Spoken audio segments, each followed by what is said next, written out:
During dinner, my parents scoffed, "What's IT like being the most useless one here?" Everyone laughed. I replied, "How does it feel knowing this useless one won't be paying your bills any longer?" The instant those words left my mouth. That night, my father looked me dead in the eye, a cruel sneer twisting his lips, and asked, "How does it feel being the most useless one here?" The laughter that followed wasn't just humiliation, it was the final, deafening crack before something inside me completely detonated. What would you do if your own family pushed you past your breaking point? Life in the Walter and Brenda household wasn't just walking on eggshells, it was navigating a minefield every single day. The air always felt heavy, thick with unspoken judgment and the constant threat of a verbal explosion, especially where I, Chloe, was concerned. I'm Chloe, 28 years old, and a successful software engineer. For years, I had been financially supporting my parents despite their constant, soul-crushing criticism. This pattern of belittlement followed me like a shadow through my childhood and teen years. When I brought home straight A's, my father, Walter, would just glance at my report card and ask why I wasn't involved in more extracurriculars, like normal kids. When I won the regional science fair in 8th grade, my mother, Brenda, just sighed and said it was a shame I hadn't put that much effort into my appearance. My achievements? Always diminished. My faults? Magnified and paraded for everyone to see. Family gatherings became their personal stage for the disappointment show, starring their daughter, me. Despite their utter lack of emotional support, I academically excelled. I was desperate to prove my worth, though I never seemed to reach the impossibly high bar they'd set. When I received a full scholarship to a prestigious university for computer science, Walter casually remarked I was lucky and that anyone could get into college these days. Brenda wondered aloud why I hadn't chosen a more suitable career for a woman. College became my escape, a breath of fresh air. Away from their constant criticism, I finally bloomed. I thrived. I graduated at the top of my class with multiple job offers from top tech companies. I accepted a position at TechSphere, a growing software company in the city, and quickly established myself as a valuable team member. Within 3 short years, I was promoted twice, leading my own development team at just 25. My financial success came quickly, but it brought an unexpected burden. 6 months into my career, my father, Walter, lost his job.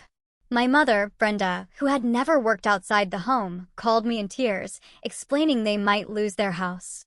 Without a second thought, I offered to help, just temporarily, with their mortgage payments. What started as a short-term fix somehow morphed into a permanent arrangement. Soon, I wasn't just covering their mortgage, I was paying for their car, their utilities, even their weekly groceries. Every single month, almost 40% of my income went directly to keeping my parents afloat. Did they express gratitude? Never. Instead, they acted as if it was my inherent obligation. "After all we did raising you," my mother would often say, "it's the least you could do." The fact that I'd practically raised myself, cooked my own meals since I was 12, and put myself through college with scholarships? Conveniently forgotten details. And despite my financial contributions, their emotional abuse never subsided. If anything, it intensified. Our weekly phone calls were a torture session. Brenda would grill me about my love life, concerned I'd end up alone with all those computers. Walter would inquire about my savings, implying I should be making more money by now. Each conversation left me feeling utterly drained, worthless.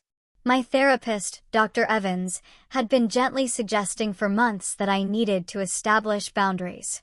"Your relationship with them is fundamentally unbalanced," she'd say. "You're giving everything and receiving emotional harm in return." I knew she was right, but the thought of confronting them terrified me. I'd been conditioned since childhood to seek their approval. The idea of disappointing them further felt unbearable. As months bled into years, my resentment grew right alongside my career success. I bought my own condominium, a modern 1-bedroom in a great neighborhood, while still paying the mortgage on their sprawling 3-bedroom suburban home. I drove a modest used car while financing Walter's brand new SUV. I carefully budgeted my personal expenses while Brenda shopped freely with the allowance I provided. The emotional toll became crushing. I developed severe anxiety, experiencing panic attacks before every family gathering. I started making excuses to miss Sunday dinners, only to be bombarded with guilt-tripping texts and calls. "I guess your family isn't important enough for you anymore," Brenda would text. "Now that you have your fancy job, you're too good for us," Walter would add. It was relentless. In the weeks leading up to that fateful dinner, the tension was a live wire. My younger sister, Isabel, announced her engagement, and my parents immediately volunteered to host an extravagant engagement party, knowing full well I would be footing the entire bill. When I cautiously suggested a more modest celebration, Brenda accused me of being jealous of my sister. Walter called me selfish and reminded me I owed them for all they'd sacrificed. The breaking point was approaching faster than I realized. Years of suppressed feelings were bubbling to the surface, and it would take just one more push for everything to overflow. The monthly family dinner was a tradition I'd reluctantly established and funded for the past 3 years. Every first Friday, I'd reserve a table at a nice restaurant, and my entire family would gather to enjoy an evening of fine dining at my expense.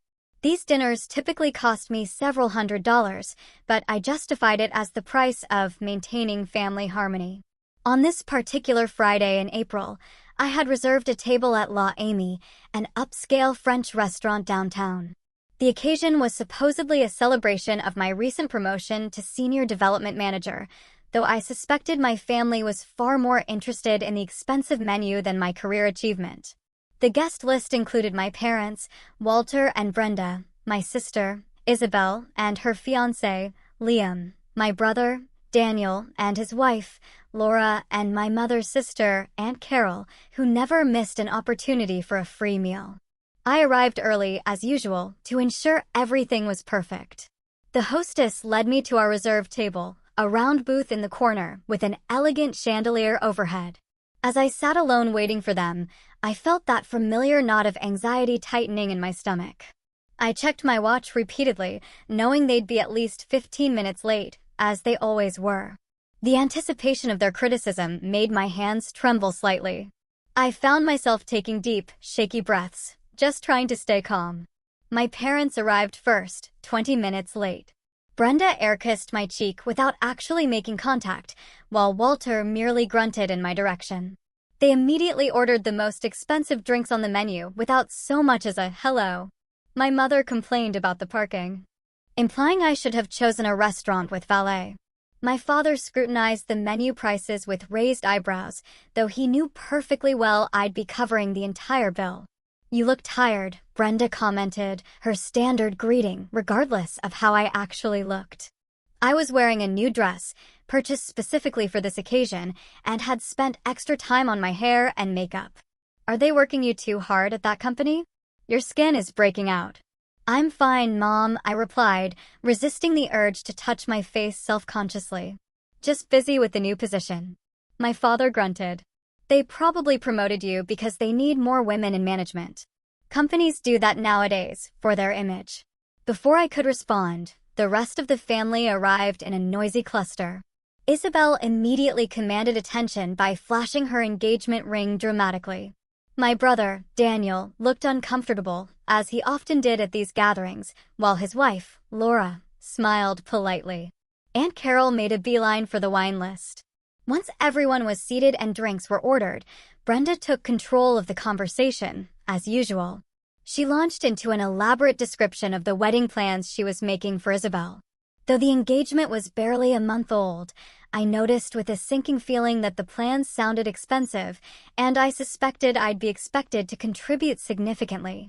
"We're thinking a minimum of 200 guests," my mother announced. "And the Riverfront Gardens venue would be perfect, wouldn't it, Chloe?" She looked at me pointedly. The Riverfront Gardens was one of the most expensive wedding venues in the city. I nodded non-committally, but Brenda took this as agreement.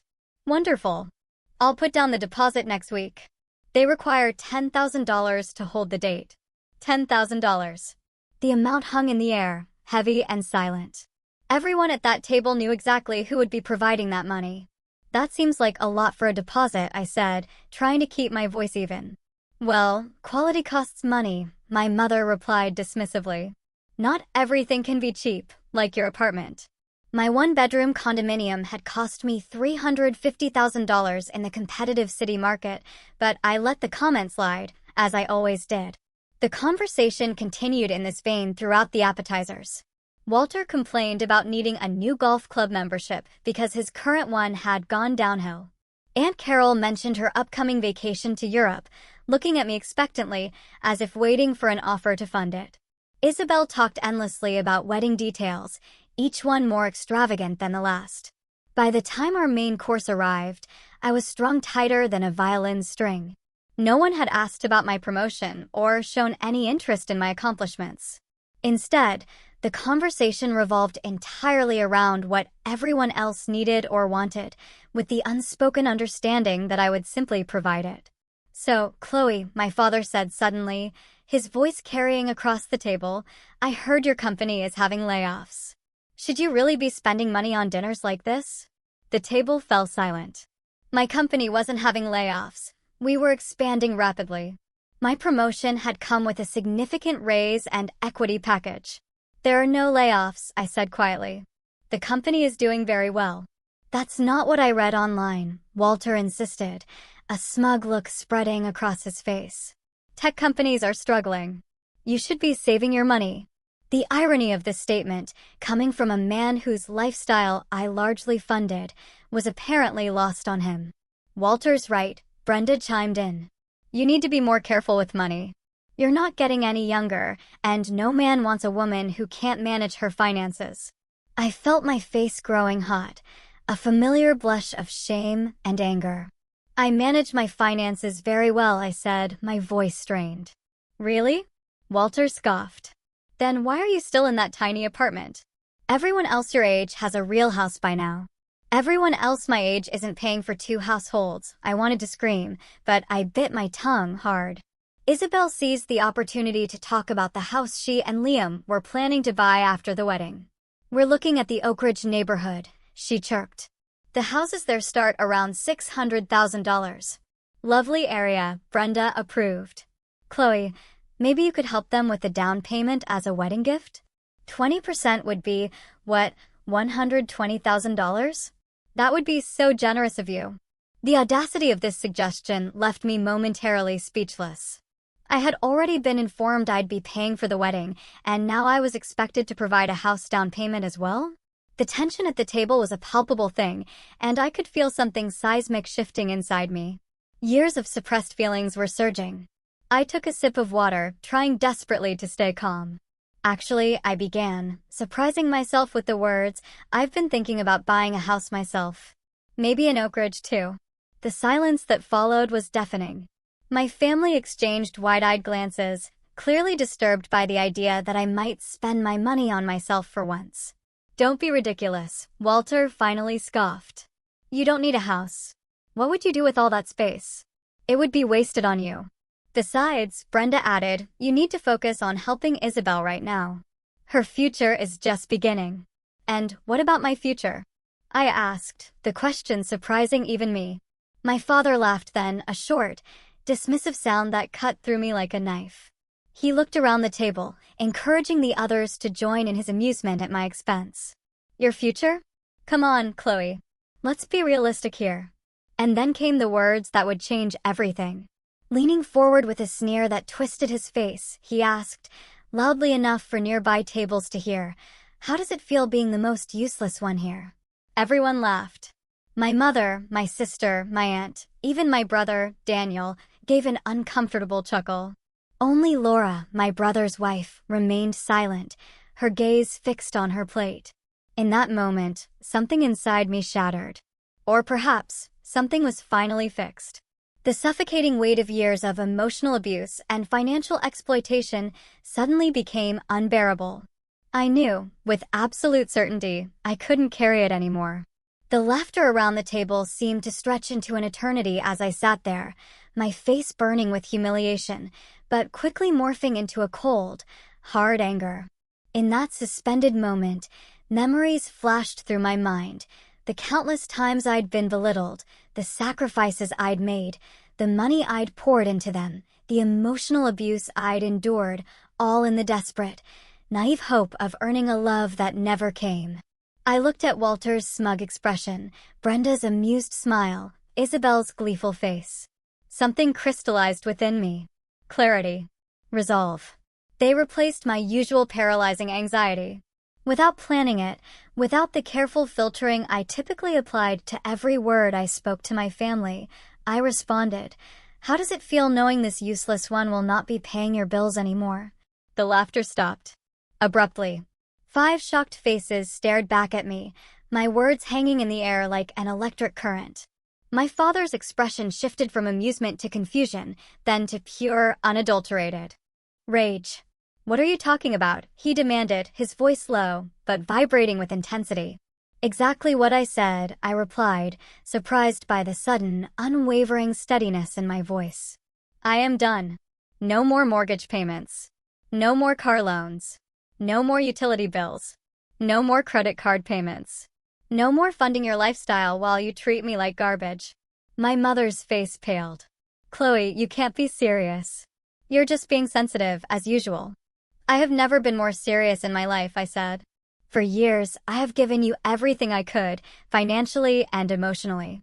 And what have I gotten in return? Criticism, mockery, and disrespect.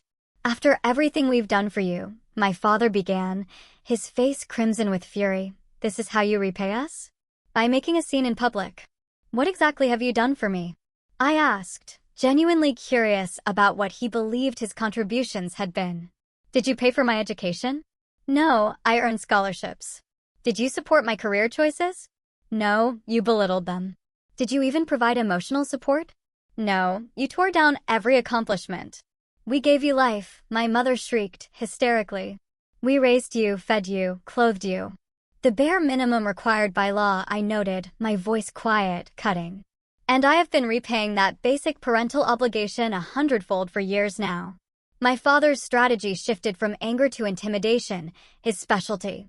"You won't cut us off," he said with cold, chilling certainty. "You wouldn't dare." "Watch me," I replied, pulling out my phone. "In fact, let me show you how serious I am." I opened my banking app and with a few taps, canceled the automatic payment scheduled to go to their mortgage company the following Monday. "There. That's the last mortgage payment you will ever receive from me." My mother gasped. "Chloe, that payment is due next week. How will we pay it?" "The same way other adults do," I said, meeting her panicked gaze. "With your own money, from your own jobs." "You know your father hasn't been able to find suitable work," Brenda protested, tears now genuinely welling up. "He hasn't been looking," I corrected her, my patience worn thin. "Why would he, when he has me as his personal ATM?" My sister, Isabel, seeing the flow of easy money potentially drying up right before her expensive wedding, decided to intervene. "Chloe, you're being cruel. Mom and Dad have always supported you. And what about my wedding? You promised." "I never promised to pay for your wedding," I said calmly. "That was decided for me, not by me. Just like everything else." My brother, Daniel, who had remained silent until now, surprisingly spoke up. "She has a point, you know. Chloe has been supporting everyone for years, and no one ever thanks her. Instead, you all just demand more." I looked at my brother, a surge of surprise and gratitude washing over me. It was the first time he had ever defended me against our parents. My father turned his anger toward Daniel. "Stay out of this. This is between us and your sister." "No," Daniel said firmly. "This involves all of us and the way we've been taking advantage of Chloe." My mother, seeing her control of the situation slipping, resorted to her most effective tactic, tears. Her eyes welled up on command, and she dabbed at them delicately with her napkin. "I can't believe my own daughter would do this to us. After all the sacrifices we made." "What sacrifices, Mom?" I asked, cutting her off. "Name one significant sacrifice you've made for me in the last 10 years. She couldn't answer. Instead, she turned to my aunt for support. "Aunt Carol, can you believe how she's speaking to us?" Aunt Carol, who had been quietly calculating how this development might affect her own financial interests, chose her words carefully. "Perhaps we should all calm down and discuss this privately, not in a restaurant." "There is nothing to discuss," I said, standing up. "I have made my decision. I will not be financially supporting any of you anymore." My father slammed his hand on the table, causing the glasses to jump and several nearby diners to turn and stare. You listen to me, young lady. You have obligations to this family. You cannot just walk away. Actually, I can, I said, gathering my purse and taking a deep breath. I have no legal obligation to support capable adults who choose not to support themselves. My only obligation was a moral one, based on the mistaken belief that you actually loved and valued me. That illusion is now gone. If you walk out that door, my father threatened, his voice tight with menace, don't expect to be welcomed back into this family. I looked around the table at the faces of my family. People who had taken everything and given nothing, who had mocked and belittled me even as they cashed my checks. That's not the threat you think it is, I said quietly, a strange sense of calm settling over me. Being excluded from this toxic dynamic sounds more like a reward than a punishment. With those words, I walked away from the table, feeling both terrified and strangely liberated. As I passed the hostess stand, I paused to pay for the meals that had already been served and apologized for the disturbance. Then, I stepped out into the cool evening air, took a deep, cleansing breath and felt, for the first time in years, the crushing weight beginning to lift from my shoulders. Driving home, my emotions cycled rapidly. Elation at finally standing up for myself, fear about the inevitable repercussions, and a deep, profound sadness for the loving family I had always wanted but never truly had. My phone began buzzing incessantly with texts and calls, but I ignored them all. Tonight was for me to begin processing what had just happened and what it meant for my future. The moment I stepped into my condominium, my phone exploded with notifications. 15 missed calls, 28 text messages, and 3 voicemails, all from family members. I silenced my phone and placed it face down on the counter, needing space, needing to breathe. My hands were shaking as I poured myself a glass of water. The adrenaline that had carried me through the confrontation was subsiding, leaving me feeling utterly drained, but strangely, peacefully light. For the first time in years, I had spoken my truth without filtering it through the lens of what my family wanted to hear. The texts started arriving before I had even left the restaurant parking lot, but I finally gathered the courage to read them. From Brenda, how could you embarrass us like this? Call me immediately. From Walter, you're making a huge mistake. We need to talk now. From Isabel, you are ruining everything. What about my wedding? From Aunt Carol, your behavior was shocking. Your poor mother is in tears. Only 2 messages offered any real support. From Daniel, are you okay? I think you did the right thing. From Laura, proud of you for standing up for yourself. Let me know if you need anything. I decided not to respond to any of them that night. Instead, I ran a hot bath, something I rarely had time to do, and allowed myself to simply exist without the constant, suffocating pressure of family obligations. The next morning, I called Dr. Evans and scheduled an emergency therapy session for that afternoon. When I arrived at her office, the familiar calm environment helped settle my frayed nerves. You stood up to your family, she said, not as a question, but a powerful statement after I recounted the previous night's events. I did, I confirmed, and I feel both terrible and incredibly relieved. Both reactions are completely normal, she assured me. You have disrupted a long-established dynamic, and that is bound to feel uncomfortable, even when it's the right thing to do. We spent the session exploring my feelings of guilt and examining the beliefs that had kept me trapped in the cycle of financial exploitation. Dr. Evans helped me see that my parents had conditioned me to feel responsible for their well-being, effectively reversing the natural parent-child relationship. What you did took immense courage, she told me. Now comes the harder part, maintaining your boundaries despite the pressure they will inevitably apply.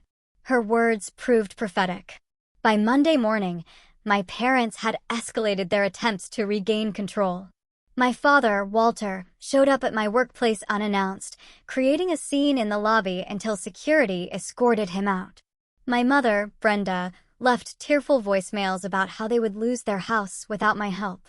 Isabel sent a detailed breakdown of wedding expenses with payment deadlines highlighted, as if our conversation had never even happened.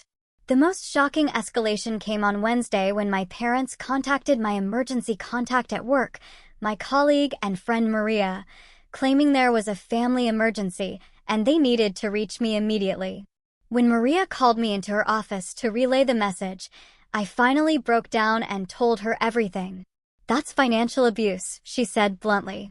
"And emotional abuse, too, Chloe. No wonder you've been so stressed. You've been carrying an entire family on your back." Having someone outside the situation validate my experience was incredibly powerful. Maria shared that her own mother had been financially controlling, though in a different way, and she had also had to establish firm boundaries. "The guilt never completely goes away," she admitted. "But it gets easier to recognize it as a programmed response that you don't have to act on." Armed with support from my therapist, and now Maria, I felt stronger. I decided to assess the financial damage of years of supporting my family. I met with a financial advisor, Ethan Vance, who helped me create a comprehensive picture of my situation. The numbers were staggering. Over the past 4 years, I had knowingly given my parents more than $200,000. This included their mortgage payments, car loans, credit card bills, and loans that were never repaid. Additionally, I had spent approximately $50,000 on family dinners, holidays, and gifts. If I had invested that money instead, Ethan calculated, I would have had enough for a substantial down payment on a house in any neighborhood I desired, plus a healthy retirement fund. "The good news," Ethan said, "is that you're still young and your income is excellent. Now that you're not supporting multiple households, you can quickly rebuild your savings." We created a new financial plan focused on my goals rather than my family's demands. For the first time, I allowed myself to envision a future based on my own dreams, a comfortable home of my own, travel experiences I had always postponed, and eventually, true financial independence. 2 weeks after the restaurant confrontation, I received an unexpected piece of mail. It was a bank statement for a credit card I didn't recognize, showing a balance of $22,000. Upon closer inspection, I realized with absolute horror that it was a credit card in my name, but I had never applied for it or used it. I immediately called the credit card company and discovered that the card had been opened 3 years ago with my social security number and personal information. The address on the account was my parents' house. The customer service representative informed me that regular payments had been made until recently, when 2 payments had been missed. The revelation that my parents had committed identity theft left me reeling. I pulled my credit report and found 2 additional credit cards and a personal loan, all in my name, but clearly used by my parents. The total fraudulent debt exceeded $45,000. With shaking hands, I called my lawyer, Sam Miller, who specialized in both family and financial law. He confirmed what I suspected. My parents' actions constituted identity theft and fraud, serious crimes that could result in criminal charges. "You have 2 options," Sam explained. "You can file a police report, which would likely lead to criminal charges against your parents, or you can handle it civilly by disputing the fraudulent accounts with documentation that you didn't authorize them." The decision weighed heavily on me. Despite everything, the thought of my parents facing criminal charges was difficult to bear. After careful consideration, I chose to dispute the accounts without filing police charges, on the condition that my parents sign a legally binding agreement to repay the legitimate debts they had incurred. Armed with this irrefutable evidence and Sam's legal counsel, I arranged to meet my parents at a neutral location, a conference room at Sam's office. When they arrived, their expressions shifted from self-righteous anger to visible discomfort upon seeing my lawyer present. "What is this about?" Walter demanded, trying to sound authoritative. "Why did you bring a lawyer?" Without preamble, I placed the credit reports and account statements on the table between us. "This is about identity theft and fraud," I said calmly, my voice steady. "These accounts were opened in my name without my knowledge or consent." The color drained from Brenda's face. Walter attempted his usual blustering denial, but the evidence was irrefutable, undeniable. "You have 2 choices," I informed them, following Sam's guidance. "Either sign this agreement to repay the $45,000 in fraudulent debt, or I file a police report for identity theft." "You'd send your own parents to jail," my mother gasped, tears immediately springing to her eyes. "You're willing to make this right without criminal charges." After hours of grueling negotiation, during which my parents cycled through denial, anger, and eventually desperate bargaining, they finally signed the repayment agreement. The terms were strict: monthly payments directly to the creditors, with their house as collateral. If they missed even one payment, I would proceed with criminal charges. As they left the office, defeated and sullen, I felt no joy in my victory. Only sadness for what our relationship had become, and a searing anger at their ultimate betrayal. Yet, beneath those heavy feelings, there was a growing sense of empowerment. I was finally taking control of my life, protecting myself from those who had exploited me for years. That evening, I received an unexpected text from my sister, Isabel. "Can we talk privately?" "No, Mom and Dad." Cautiously, I agreed to meet her for coffee the next day. When we met, I was surprised to find a very different Isabel than the entitled bride-to-be from the dinner. She looked tired, subdued. "I had no idea," she began, her voice barely a whisper. "About the credit cards, the loans, everything they were doing to you. Would it have mattered?" I asked honestly, the question raw. She looked down at her coffee. "I don't know. Maybe not before. But it does now." She paused. "They've been telling everyone that you abandoned the family, that you're selfish and cruel. But Daniel told me what really happened. And then I found some of the paperwork for those credit cards while looking for something in Dad's office." For the first time, my sister was seeing our parents clearly, without the filter of favoritism that had protected her all these years. It was a painful awakening. "I'm postponing the wedding," she continued. "Liam and I are going to save up ourselves, do something smaller. It's not right to expect you to pay for everything, especially after what they did." Her words were the first genuine acknowledgement from any family member of how unfairly I had been treated. It wasn't quite an apology, but it was a start. My brother, Daniel, called later that week, expressing similar realizations. "I always knew they favored Isabel and treated you differently," he admitted. "But I had no idea about the financial stuff. Laura has been telling me for years that something wasn't right about how they expected you to support them, but I didn't want to see it." These conversations with my siblings were bittersweet. On one hand, it was validating to have them finally recognize the abuse I had endured. On the other hand, it highlighted how long they had been willing to benefit from my exploitation without questioning it. As the weeks passed, the full extent of the fallout from my decision became painfully apparent. My parents, desperate to maintain their lifestyle without my financial support, began spreading increasingly malicious lies about me to extended family and their social circle. According to them, I had suffered some kind of mental breakdown, had fallen under the influence of bad people at work, or was selfishly hoarding money while they faced destitution. Most painfully, they told my Grandma Rose, who lived in another state and with whom I had always been close, that I had cut them off without reason and refused to speak to them despite their loving attempts to reconcile. When Grandma Rose called me, concerned and confused, I had to gently explain the brutal reality of the situation, including the identity theft. Her shock and subsequent anger toward my parents was yet another painful ripple effect of their actions. "I always thought Walter was too controlling with money," she told me, her voice trembling. "But I never imagined he would steal from his own daughter. Your grandfather would be appalled." The family divide deepened as relatives began taking sides. My father's brothers rallied around him, leaving unpleasant messages about family loyalty and duty. My mother's younger sister, who had always been more independent than Brenda, reached out to offer support. "Your mother has always been jealous of anyone who can stand on their own 2 feet, she confided. "She resented me for starting my own business instead of relying on a husband or children. I'm not surprised she resents your success, too."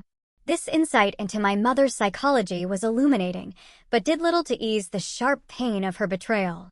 I had always believed that beneath her criticism was love and pride in my accomplishments. Now I had to face the possibility that her feelings toward me were far more complicated, and perhaps darker, than I had allowed myself to see. The financial revelations continued as I worked with Sam, my lawyer, and Ethan, my financial advisor, to untangle the web of exploitation. Beyond the fraudulent accounts in my name, I discovered that my parents had been using my financial information in other insidious ways. They had listed me as a guarantor on their home equity line of credit without my knowledge. They had used my address for tax purposes to claim certain deductions. They had even attempted to access my retirement accounts by claiming to be me over the phone, though thankfully, the financial institution's security measures had prevented this. Each discovery felt like a fresh betrayal, reopening wounds I was desperately trying to heal. Dr. Evans helped me process these revelations, not as new injuries, but as confirmation that I had made the right decision to protect myself. "They are showing you exactly who they are," she said during one particularly difficult session, after I learned about the home equity line. "Believe them." My meeting with Ethan Vance took on new urgency as we worked to secure my financial information and prevent further fraud. We froze my credit, changed all my accounts and passwords, and set up monitoring services to alert me to any suspicious activity. Unfortunately, this kind of financial abuse within families is more common than people realize, Ethan told me. The betrayal of trust just makes it particularly devastating. We calculated that in addition to the more than $200,000 I had knowingly given my parents, they had fraudulently obtained or committed me to approximately $70,000 in additional obligations. The total impact on my financial health approached $300,000, not counting the lost opportunity cost of investments I could have made. Despite this staggering sum, Ethan assured me that my situation was far from hopeless. "You have an excellent income, and now that you're not supporting multiple households, you can rebuild quickly. Within 2 years, you could be in a better financial position than most people your age." This perspective helped me focus on the future rather than dwelling on what had been taken from me. I committed to a strict financial recovery plan, cutting unnecessary expenses and maximizing my retirement contributions. For the first time, I was saving and investing for myself, not to create a safety net for others. 3 months after the restaurant confrontation, I received an email from my father, Walter. The subject line read, "Reconciliation," but the content revealed a very different purpose. After a brief and obviously insincere apology, if I felt hurt by anything they might have done, the email got to its real point. They were facing foreclosure on their house and needed my help one last time. The old me would have immediately responded with an offer of assistance, sacrificing my own financial health to rescue them. Yet again, the new me, strengthened by therapy and supported by genuine friends, recognized the manipulation for what it was. I forwarded the email to Sam, my lawyer, who confirmed that under our agreement, my parents were required to sell their house to pay off the fraudulent debts before facing foreclosure. "They're trying to circumvent the legal agreement," Sam explained. "If they contact you again about financial matters, direct them to me."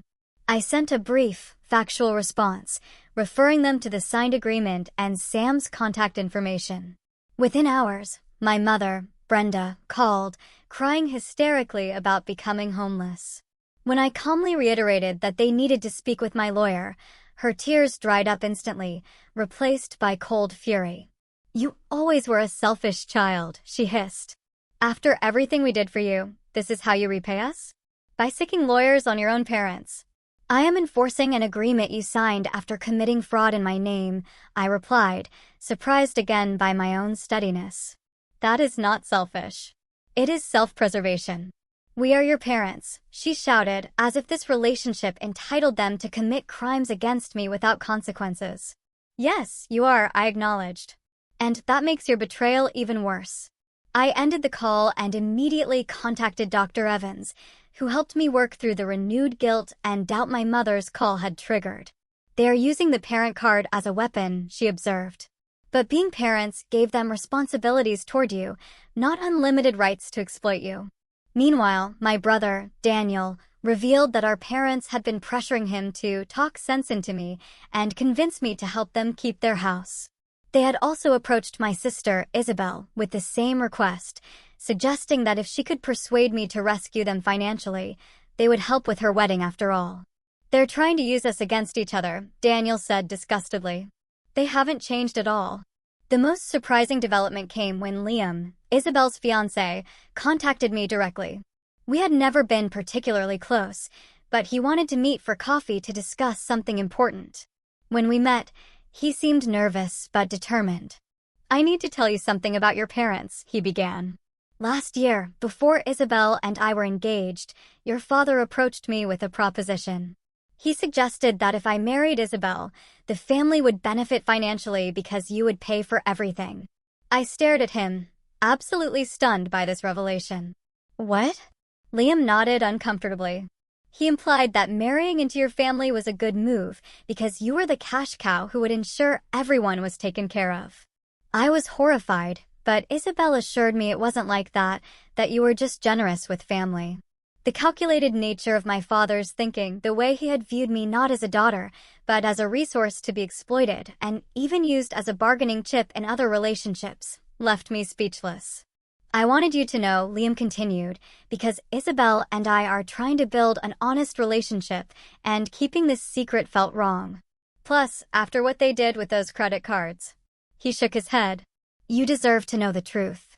This conversation with Liam was the final, devastating piece of evidence I needed to fully accept that my relationship with my parents had never been what I pretended it was. They had not seen me as a daughter to love and support, but as a useful tool to exploit for their own benefit. That night, I wrote a letter that I never intended to send, pouring out years of hurt, disappointment, and anger.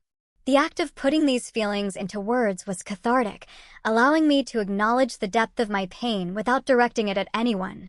When I finished, I felt lighter, as if I had finally put down a burden I had been carrying for decades. 6 months after the confrontation at the restaurant, my life had transformed in ways I never could have imagined. Free from the crushing financial burden of supporting my parents and the emotional weight of seeking their approval, I discovered spaces within myself for new growth and genuine connections. My therapy sessions with Dr. Evans shifted from crisis management to deeper healing work. We explored the childhood patterns that had shaped my people-pleasing tendencies and worked on developing a stronger sense of self-worth that wasn't tied to external validation or productivity. You are inherently valuable, Dr. Evans would remind me, not because of what you provide to others, but simply because you exist. This concept was revolutionary to someone who had been raised to believe my worth was measured by my usefulness to others. Gradually, I began to internalize this new perspective, making decisions based on my own needs and desires rather than anticipating what others expected of me. One of the most significant changes was the development of a genuine support system outside my family. Maria, my colleague, who had supported me during the initial crisis, became a close friend. We began meeting weekly for coffee, sharing our experiences with difficult family dynamics and celebrating our small victories in establishing healthier patterns. I also joined a support group for adult children of emotionally abusive parents, where I found community with others who truly understood my experiences. The validation and shared wisdom of this group accelerated my healing in ways individual therapy alone could not have accomplished. The hardest part for me was accepting that I couldn't change them, shared one group member whose story resonated deeply with mine. Once I stopped trying to earn their love and focused on loving myself, everything shifted. As my inner circle transformed, so did my living situation. With my new financial freedom, I decided to sell my condominium and purchase a small house in a neighborhood I loved. The process of creating a home that reflected my taste and my priorities became a physical manifestation of my emotional journey.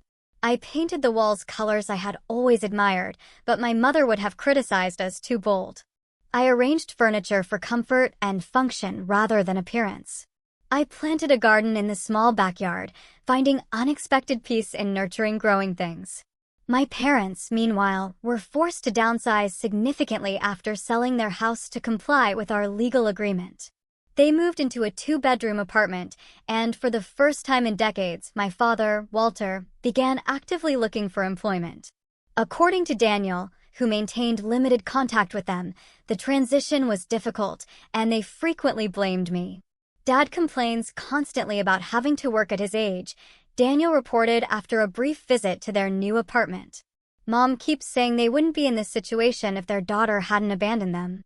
Though these reports still stung, the pain was duller now, more a sad acknowledgement of what could never be than an acute wound. I maintained my boundaries, firmly redirecting any direct contact about financial matters to my lawyer, Sam, and limiting other communication to brief, factual. exchanges when necessary. As the months passed, my parents made several attempts at reconciliation, though their definition of making amends never included genuine accountability for their actions or behaviors. Each attempt followed a predictable pattern: initial warmth and vague apologies, followed by subtle hints about their financial difficulties, culminating in direct requests for assistance when the earlier approaches failed. Dr. Evans helped me recognize these patterns and respond appropriately, acknowledging any genuine effort at connection while firmly maintaining my boundaries around financial support. They need to experience the natural consequences of their actions, she reminded me. That is how real change happens, if it's going to happen at all. The approaching holiday season presented a new challenge. Thanksgiving had always been spent at my parents' house, with me providing the food and often the cooking, while enduring criticism about everything from the moistness of the turkey to my personal life choices. This year would be different. After careful consideration, I declined my parents' invitation, which had come with guilt-inducing references to possibly our last Thanksgiving in this apartment if things don't improve. Instead, I accepted Maria's invitation to join her family's celebration. The contrast was illuminating. Maria's family welcomed me warmly, engaged me in genuine conversation, expressed interest in my life without judgment, and thanked me sincerely for the pie I had contributed. There were no backhanded compliments, no thinly veiled criticisms, no tensions simmering beneath forced politeness. Is it always like this? I asked Maria quietly as we helped clean up after dinner. Like what? She asked, genuinely confused. So pleasant? So free of drama and guilt? Maria laughed, then grew serious when she realized I wasn't joking. Not every family gathering is perfect, but yes, generally, it is like this. This is what family is supposed to feel like, Chloe. Her words stayed with me long after the holiday. This is what family is supposed to feel like. Not an obligation or a source of stress, but a genuine source of support and belonging. As Christmas approached, I made another significant decision. Rather than participating in the usual family gift exchange, which had always involved me giving expensive presents and receiving token items in return, I decided to redirect my holiday budget. I made donations to organizations supporting victims of financial abuse and children from disadvantaged backgrounds, causes that had become personally meaningful to me. I also created new traditions for myself, attending a holiday concert with Maria and her husband, volunteering at a community dinner, and hosting a small gathering for friends on Christmas Eve. My brother, Daniel, and his wife, Laura, joined us, bringing a homemade dish and simple, thoughtful gifts. Isabel and Liam stopped by briefly, still navigating their own complicated feelings about our family dynamics. They had postponed their wedding indefinitely, choosing instead to save for a house and build their relationship on a more solid foundation before making that commitment. Your standing up to Mom and Dad made me realize I was rushing into marriage partly because it was what they expected, Isabel confided as we shared a quiet moment in the kitchen. I'm trying to figure out what I actually want, not what will please them or solve their problems. It was the most honest conversation we had ever had. An unexpected gift, more valuable than any wrapped present. The new year brought another surprising development. I received a job offer from a competing tech company with a significant salary increase and more leadership responsibility. In the past, I would have declined immediately, worried about how a job change would affect my ability to support my family. Now, I was free to consider the opportunity based solely on my own career goals and interests. After careful consideration and consultation with mentors I trusted, I accepted the position. The transition reinvigorated my professional life, challenging me in new ways and connecting me with colleagues who genuinely valued my contributions. Within months, I was leading a major project that showcased my technical and leadership skills, earning recognition I would once have dismissed as undeserved. My financial situation improved rapidly as well. Without the drain of supporting multiple households, my savings grew quickly. Ethan, my financial advisor, helped me develop a comprehensive plan that included retirement savings, investments, and funds for personal goals like travel and continued education. You're on track to achieve financial independence well ahead of schedule, he noted at our 6-month review meeting. The difference in your trajectory is remarkable. The most profound changes, however, were internal. I began to recognize and challenge the critical inner voice that had always echoed my parents' judgments. I practiced self-compassion when I made mistakes, instead of berating myself. I learned to identify my own preferences and desires, rather than automatically deferring to others. These shifts manifested in surprising ways. I discovered I actually enjoyed public speaking, something I had avoided my entire life because my father had once mocked a presentation I gave in high school. I found I preferred bold colors and patterns in my clothing, despite my mother's lifelong insistence that I should wear slimming neutrals. I realized I loved cooking elaborate meals when it was by choice, rather than obligation. Small discoveries, perhaps, but they represented a fundamental reclamation of self that had been suppressed for decades under the weight of others' expectations and judgments. 1 year after the confrontation at the restaurant, I could look back and see not just what I had lost, but what I had gained. The journey had been painful, the costs real. Family relationships had been irreparably altered. Illusions of parental love shattered. Financial resources lost. Yet, from those losses had emerged a stronger, more authentic self, capable of creating boundaries, recognizing genuine connection, and building a life aligned with my own values, rather than others' demands. Exactly 1 year after the dinner that changed everything, I sat in my garden, reflecting on the journey. The spring flowers were blooming, a beautiful visual reminder of growth and renewal after a difficult winter. My new home, a modest but charming 2-bedroom house with a yard, represented more than just a physical space. It was a sanctuary I had created for myself, free from the influence and expectations of others. My relationship with my parents had settled into a carefully structured pattern. After months of attempted manipulation and several cycles of argument and superficial reconciliation, we had established what my therapist called structured contact. We communicated primarily through email, with occasional brief phone calls for specific purposes. Our interactions were civil but distant, focused on practical matters rather than emotional connection. My father, Walter, had found part-time work as a consultant, though he frequently complained about the indignity of having to work at his age. My mother, Brenda, had taken a position at a local boutique, her first job in decades. They continued to live in their apartment, having finally accepted that their previous lifestyle, funded by my income, was no longer available to them. The legal agreement regarding the fraudulent accounts had been fulfilled, with the sale of their house covering most of the debts. I had absorbed some losses, but Ethan assured me that my financial recovery was well ahead of schedule. My new job had come with equity options that were already showing promising returns, and my savings had grown substantially without the drain of supporting multiple households. More important than the financial resolution was the profound emotional freedom I had gained. Dr. Evans and I had worked through layers of conditioned guilt and obligation, developing new patterns of thought that allowed me to prioritize my own well-being without the crushing weight of shame that had once accompanied any act of self-care. The most significant change I see in you, Dr. Evans observed during a recent session, is your ability to distinguish between genuine responsibility and imposed obligation. You can now recognize when someone is attempting to manipulate you through guilt or family loyalty.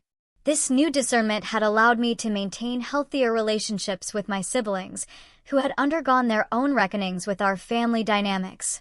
Daniel and Laura had become regular parts of my life, joining me for dinner every few weeks and sharing honest conversations about our upbringing and its effects. Isabel and I had developed a more tentative, but increasingly authentic connection. After postponing her wedding, she had entered therapy herself, beginning to recognize how our parents' favoritism had shaped her sense of entitlement and dependency. Our conversations were sometimes uncomfortable, but always real. A stark contrast to the superficial interactions of the past. I never realized how much they pitted us against each other, she told me during a recent lunch. They made me believe you had it easy because you were smart and successful, while I needed their help and protection. Looking back, I can see they were using both of us in different ways. This insight from my sister, who had once been my parents' most effective tool for manipulation, represented a profound shift in our family system. The old dynamics were being questioned, the unspoken rules challenged, the established roles rejected. My social circle had expanded and deepened in ways I never could have anticipated. Maria and her husband had become close friends, including me in family gatherings and weekend activities. My support group for adult children of emotionally abusive parents had provided both healing and lasting friendships with people who truly understood my experiences. I had even begun dating again, cautiously at first, fearful of repeating patterns of giving too much and expecting too little. Thomas, a software architect I met through a professional conference, was patient with my careful boundaries and respectful of my journey. Our relationship was developing slowly, built on mutual respect and genuine interest rather than need or obligation. Perhaps the most significant change was my relationship with myself. The critical inner voice that had echoed my parents' judgments for decades had gradually quieted, replaced by a more compassionate and realistic assessment of my strengths and weaknesses. I had learned to celebrate my accomplishments without dismissing them, and to acknowledge my mistakes without defining myself by them. This self-acceptance extended to my appearance, my preferences, my choices, and my needs. I no longer felt compelled to justify my existence through constant productivity or service to others. I could rest without guilt, pursue pleasure without shame, and express anger without fear. The healing was not complete, and perhaps never would be. There were still moments of doubt, flashes of the old patterns, occasional dreams in which I was once again the desperate child seeking approval that never came. But these moments no longer defined me or determined my choices. They were echoes of the past, not dictates for the present or future. As I sat in my garden on that anniversary, I reflected on the hard-won lessons of this difficult journey. True family is defined by mutual respect and support, not by blood or obligation. The people who had stood by me, validated my experiences, and respected my boundaries had proven to be more family to me than those who shared my DNA but exploited my loyalty. Setting boundaries is not selfish. It is essential for healthy relationships. By establishing and maintaining clear limits on what I would accept and provide, I had created space for more authentic connections, based on mutual care rather than exploitation. Financial independence is a powerful form of self-protection. By securing my own resources and ensuring they were used according to my values and priorities, I had gained freedom from manipulation and control. Healing requires both separation and connection. Distancing myself from toxic relationships had been necessary, but equally important was building new, healthier relationships that demonstrated what genuine care and respect looked like. Self-worth is inherent, not earned through service or sacrifice. This was perhaps the most difficult lesson, requiring daily practice and reinforcement to counter decades of contrary messaging. Yet, it was also the most transformative, reshaping how I moved through the world and related to others. These lessons had come at a high cost. The illusion of unconditional parental love had been shattered. Family relationships permanently altered. Years of financial resources lost. Yet, what I had gained was far more valuable: authentic self-knowledge, genuine connections, and the freedom to create a life aligned with my own values rather than others' expectations. As the sun began to set, casting long, peaceful shadows across my garden, I felt a deep sense of serenity. The journey wasn't over, but the hardest part was behind me. The path forward, while not always clear or easy, was mine to choose, guided by my own wisdom and surrounded by people who truly wished me well. It was a tough road, and honestly, the scars remain. But I'm standing here, truly free, for the first time in my life. If you've ever found yourself caught in a similar web of family expectations and emotional manipulation, I'd love to hear your story. How did you break free, or what's holding you back? Share your thoughts and experiences in the comments below, because sometimes knowing you're not alone makes all the difference.